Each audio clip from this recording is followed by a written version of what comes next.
नमस्कार मंडळी, तर आज असा आपलं नरकासूर बनवण्याचा तिसरा दिवस आणि काल तुमका दाखवलं काल बांधलेला मंडप आज तुटला। तर मित्रांनो, एकच गोष्ट घेऊन रडत बसायचं ना, तर नव्या जोमान पुन्हा कामाक लागाय। तर झाला गेला विसरान आपण पुढच्या कामाक लागलो। आज होता महत्वाचा म्हणजे त्या वेल्डिंगचा काम। तर आपल्या नरकासुराची हाईट खूपच मोठी होती, 1 फूट रॉड कमी करून घेतलं, कारण की रस्त्या लाईनच्या तारेमुळे खूप जपा चालला। तर मंडळींनो, वेळ काळ काय आपणाक सांगा नेणार नाही, त्यामुळे खूप जपा चालला। तर काकांका सांगल्याप्रमाणे आपणाक वेल्डिंग मारून दिलं। तर आपल्या नरकासुराच्या पाठीमागचं मेन रॉड बऱ्यापैकी बेंड झालं होतं।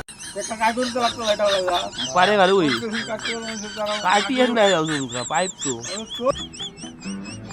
तर काकांनी मेन रॉडच्या सपोर्टाची बाजूची शिकायला आणली। तर दुसऱ्या बाजूक डिस्कशन सुरू होता, तर आपलं कशा प्रकारे रॉड सरळ होतो। मित्रांनो, ह्या वर्षी आपण ह्याच रॉडा काढूचा पेटला सगळा आता बरोबर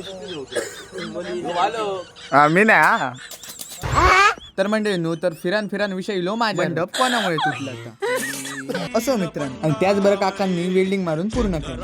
तर मंडळींनो, आपण आता नरकासुराच्या तोंडाकडे वळाया। पहिलं तर आपण नरकासुराच्या तोंडावर टिश्यू पेपरचं लेअर लावून दिलं। आपलं काम सुरूच होतं। चिकी लावण्यासाठी आपण 2 जण ठेवले होते, राहुल आणि भाऊच, आणि काका आपणास रद्दीच्या पानाचे तुकडे करून दिले। तर आपल्या दुसऱ्या बाजूक काम सुरूच होतं। कोणचा काय तर दुर्वेश आपलं रडा होतो। हे आपल्या दुर्वेशान बनवलेला नरकासुराचा तोंड एकाच हे बाबा तू आता सांगशील माका बाळ होतं जमातो नाही त्याला सांगतो रो खूप कष्ट घेऊचे लागतात